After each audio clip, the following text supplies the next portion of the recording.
My name is Eric Garvin, and I have the honor and pleasure of serving as today's Master of Ceremonies for this inauguration ceremony for Councilwoman Debi Rose.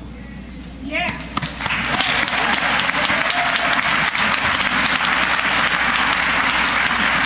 When I arrived this morning, I had the opportunity to mingle with the crowd, and I can feel something very, very special in the air. This is a magnificent day in the history of Staten Island.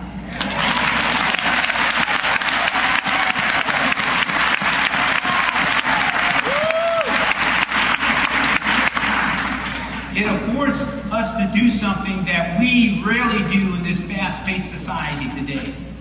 And that is an opportunity to stop, pause, and reflect on the journey.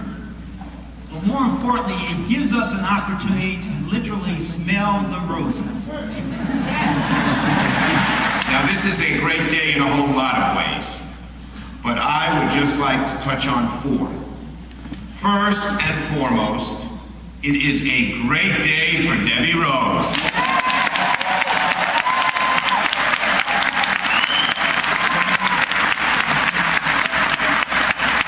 Debi, as we know, she got here the hard way.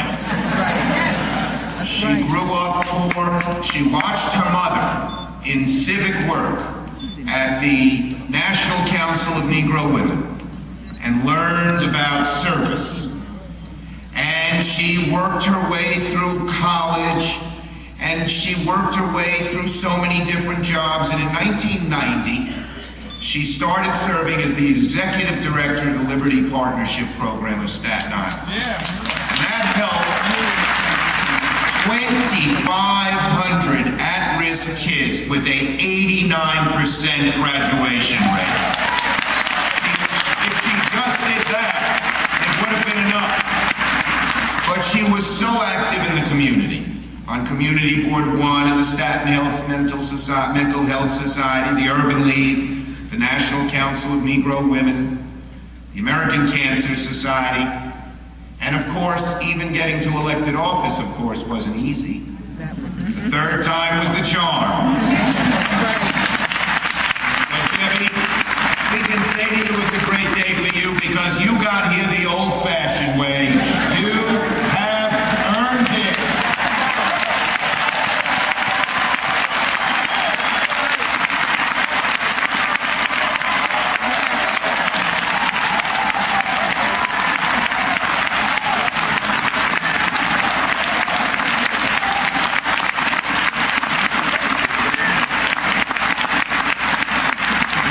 Now it's also a great day for Deb's family.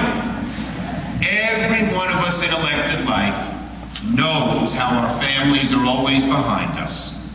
Always. Our parents, who taught us values. And unfortunately, Deb's mother, Muriel, couldn't be here today, but her father, Tim, is, and her stepmom, Barbara, teaching the values that allow us to achieve. We all know we wouldn't be anything without our parents. And, of course, our children. When you're active in civic life, you know you're at the dinner table. Emergency occurs. A house is on fire. There's a church without electricity. You got to rush over. And our families, whether it's our husbands or our wives or our boyfriends,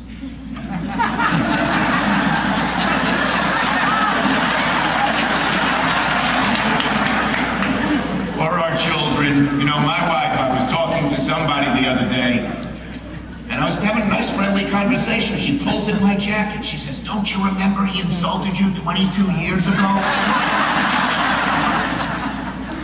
So our families are the reason we get to achieve anything. We know that, we realize it. So it's not only a great day for Debi, it's a great day for her family. Congratulations to all of you. It's also a great day for the residents of the 49th District here on the North Shore of Staten Island.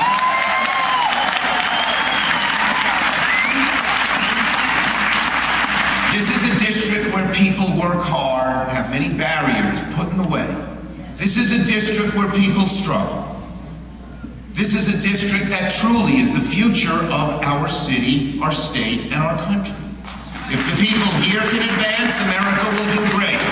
If the people can't, we're going to have trouble. And so it needs good service. It needs a hardworking, conscientious, dedicated, smart, effective city council member. And it's a great day for the people of this 49th Council District because they've got one in Debi. So congratulations to all of you. And finally, ladies and gentlemen, it's a great day for these United States of America. We have an amazing country. Power passes hands peacefully. Instead of power passing by someone putting a gun to someone's head, or there being all kinds of clashes and fighting, oh no. American citizens line up in quiet dignity, oftentimes after they get back from work, wanting to get home to dinner but knowing their civic duty, and they line in dignity at the polling place, and then whatever the results are, we all abide by it. That's an amazing thing. And frankly, in tribute to Colonel and so many others, there are young men and young women from this district overseas right now as we speak, defending that ability. Now, it didn't have to be that way. It didn't have to be that way. There's a little story I like to tell. Some of my colleagues have heard it. John Lewis is going to repeat it. The day after the Founding Fathers had written the Constitution, Benjamin Franklin was at a coffee house in Philadelphia. And one of the leading ladies of Philadelphia came over to him and said, "Dr. Franklin, what have you gentlemen created in that room over there?" She pointed to Constitution Hall. And he was in a sour mood. He wasn't the happy fellow you sometimes see in the 1776 movie, dancing on the stage. And he said, "Madam, what have we created in there? A republic, if you can keep it." Now, what did he mean, a republic if you can keep it? Well, the Founding Fathers had great doubts that this new thing they had created, a democracy, would last. And what were their two greatest worries? They weren't what you'd think they were. In other words, they weren't whether the president should have a term limit, or whether the Supreme Court should be appointed for life, or whether there should be a House and a Senate. Congressman McMahon thinks there shouldn't be a Senate, but I think there should. Their two greatest worries were these. First, they worried about whether people would participate in this democracy. They knew human nature, and they knew people were very busy with their families and their jobs, with the joys and the sorrows that God visits on every one of us. And they wondered if people would even have time for this thing called a democracy, or would 10 years after they wrote the Constitution, the people say, "The heck with it, we'd rather have a king and let him make all the decisions." Well, look at Debi's campaign, and look at this room today, filled with people of all different walks of life, who participate either in the political process or the civic process or the community process in our schools, and in our scouts, and in our churches, and our mosques, and our synagogues. Oh yes, people are participating.